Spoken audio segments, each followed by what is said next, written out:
ऐसी लागी लगन मीरा हो गई मगन, वो तो गली गली हरी गुन गाने लगी।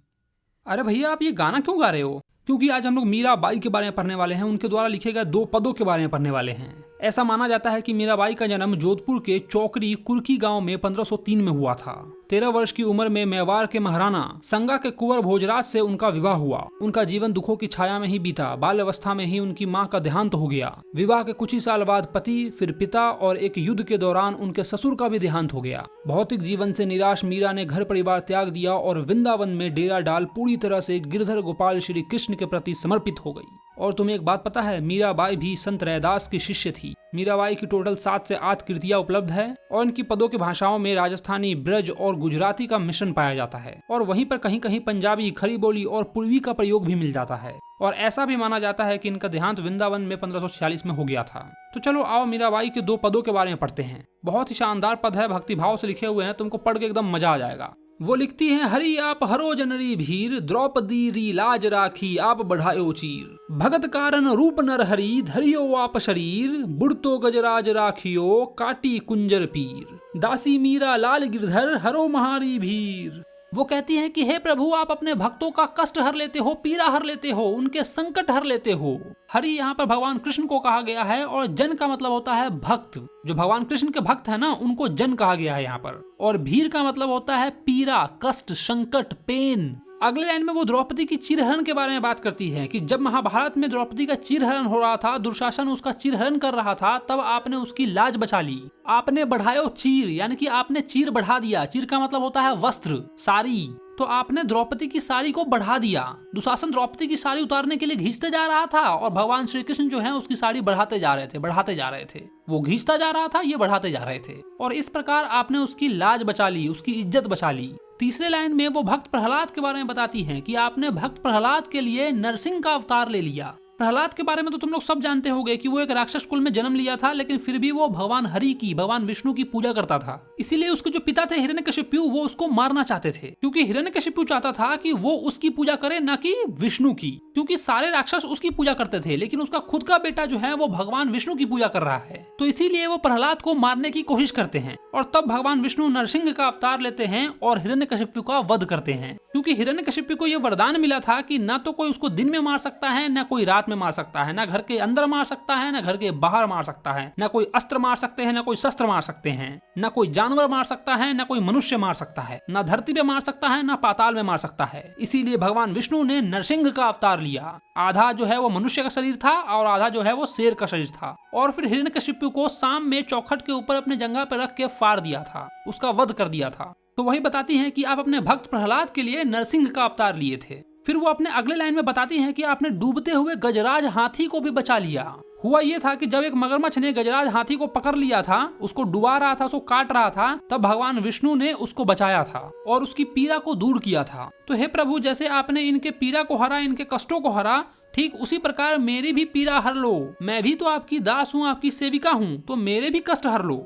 चलो एक बार में इसका अर्थ देखते हैं, इसका मीनिंग देखते हैं, संपूर्ण भाव अर्थ देखते हैं। मीराबाई भगवान श्री कृष्ण से प्रार्थना कर रही हैं कि हे प्रभु, आप तो अपने भक्तों का कष्ट हर लेते हो, पीड़ा हर लेते हो, उनके दुखों का निवारण करते हो।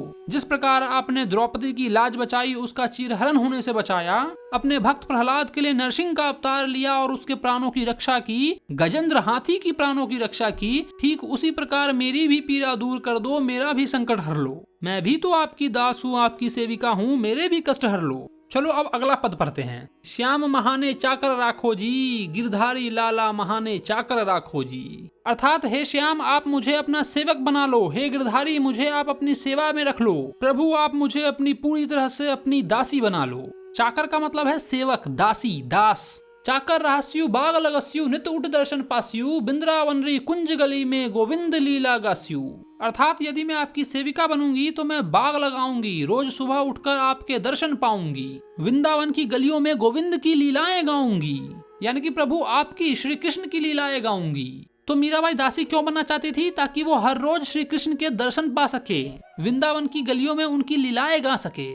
चाकरी में दर्शन पास्यु, सुमरन पास्यु खर्ची, भाव भक्ति जागीरी पास्यु, तीनों बाता सरसी। अर्थात जब मैं आपकी चाकरी करूंगी, आपकी सेवा करूंगी, तो आपके मुझे दर्शन होंगे, और फिर सुमरन यानी कि स्मरण करके, आपके नाम जाप करके उसको खर्च कर दूंगी। आपकी सेवा करके जो पुण्य कमाऊंगी, आपके दर्शन पाऊंगी, उस पुण्य को मैं आपके नाम जाप करके खर्च कर दूंगी। और भक्ति भाव से जागीरी यानी कि जागीर संपत्ति इकट्ठा करूंगी। मैं ये जागीर, ये संपत्ति जो है वो कितने तरीके से इकट्ठा करूंगी? 3 तरीके से करूंगी। सबसे पहले तो आपके दर्शन करके इकट्ठा करूंगी, फिर आपके नाम जाप करके इकट्ठा करूंगी, और फिर आपकी भक्ति से इकट्ठा करूंगी। मतलब इसका सीधा अर्थ यही है कि जब आप मुझे अपना दास बनाओगे तब मैं आपकी सेवा करूंगी, आपके दर्शन मुझे मिलेंगे, आपके नाम जाप करने का मौका मुझे मिलेगा, आपके भक्ति करने का अवसर मुझे मिलेगा। और ये तीनों ही बातें सबसे श्रेष्ठ हैं। इससे हमें ये पता चल रहा है कि मीराबाई की जो सच्ची कमाई है वो श्री कृष्ण के दर्शन है, उनके स्मरण है, उनकी भक्ति भाव है।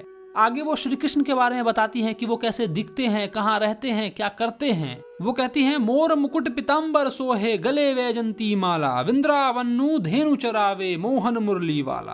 अर्थात श्री कृष्ण के सिर पर मोर का मुकुट है, शरीर पर पीताम्बर है यानी कि पीला वस्त्र है, और गले में वैजंती माला यानी कि फूलों की माला है जो उनके शरीर पे शोभा देती है। वो वृंदावन में गाय चराते हैं और बांसुरी बजाते हैं। तुमने उनकी आरती में भी ये वाला लाइन सुना होगा, गले में वैजंती माला, बजाए मुरली मधुर वाला। सुना है कि नहीं है? आगे वो बताती हैं, उच्च उच्च महल बनाव, बिच बिच राखू बारी, सवारियारा दर्शन पास्यु, पहर कुसुम्बी सारी। अर्थात मैं ऊंचे ऊंचे महल बनाऊंगी, बीच बीच में खिड़कियां रखूंगी, ताकि मैं सावरिया के दर्शन कर सकूं। ये जो सावरिया सेठ हैं, श्री कृष्ण जी हैं, इनके दर्शन कर सकूं। मैं सुंदर कुसुम्बी रंग की साड़ी पहनूंगी। ये मीराबाई अपने बारे में बता रही हैं कि मैं ऊंचे ऊंचे महल बनाऊंगी, बीच बीच में खिड़कियां रखूंगी, ताकि मैं सावरिया के दर्शन कर सकूं, और कुसुम्बी रंग की साड़ी पहनूंगी। आधी रात प्रभु दर्शन दीजियो, जमुना जी रे तीरा, मीरा रा प्रभु गिरधर नागर, हिवरो घनो अधीरा।